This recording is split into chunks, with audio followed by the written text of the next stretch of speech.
Presented by HKB Films। प्रेम से बोलो छठी मैया की जय।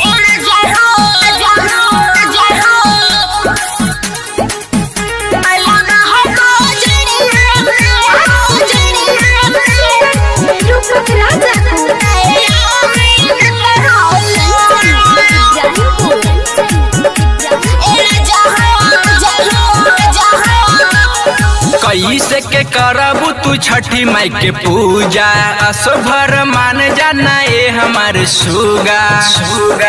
ए हो सुगा कैसे के करबू तू छठी माई के पूजा असो भर मान जाना ए हमारे सुगा खिया दौड़िया बाजार से ले आई देता हो ना ए राजा हो भलवा बजड़िया से ले आई देता हो ना ए राजा हो भलवा बजड़िया से ले आई देता हो ना भलवा बजड़िया से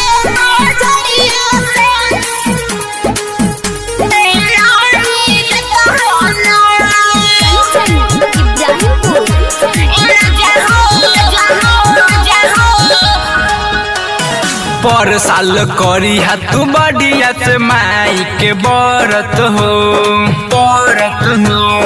बाटे दिक्कत पैसा के कैसे पूरा करी मनत हो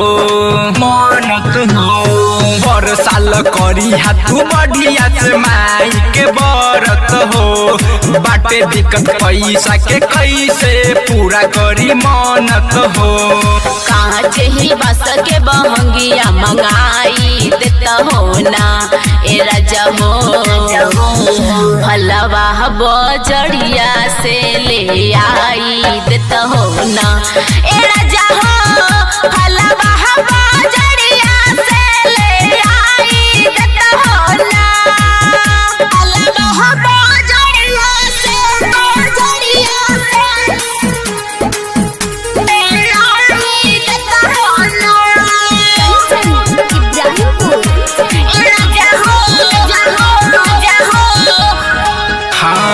रूपक राजा के मान धनी बतिया हो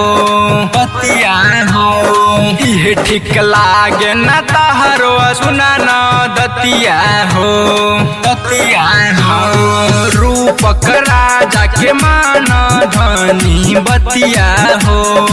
इहे ठीक लागे न तहरो सुना न दतिया हो चंदन विकास से कही के घट सजवाई देता हो ना ए राजा हो भलवा बजड़िया से ले आई देता हो ना ए राजा हो भलवा बजड़िया से ले आई देता हो ना। HKB Recording Studio, Delhi.